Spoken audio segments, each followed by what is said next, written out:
Today we're talking about a common fault with the Land Rover Discovery Sport and also the Discovery 4. What we're talking about is this little baby here. This is the shifter control module. As you can see, it's an entire little computer controlled module. This sits in the center console, and when you turn the ignition on, this little dial rises up out of the console and you can change gears, park, reverse, neutral, drive, etc.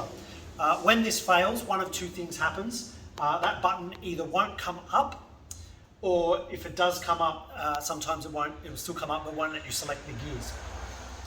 This unit is quite pricey. I think from memory, the last time I priced it up, it's about $1,700. Having said that, it is something that's relatively easy to replace yourself, and the good news is there is no module coding required. It's simply plug and play, in you go, change it over, and off you go. If you have a vehicle that has this fault and you need to get it towed or get it to a mechanic, and you can't get it out of park, then there's a video here. We'll give you a link on how to get a Discovery Sport out of park.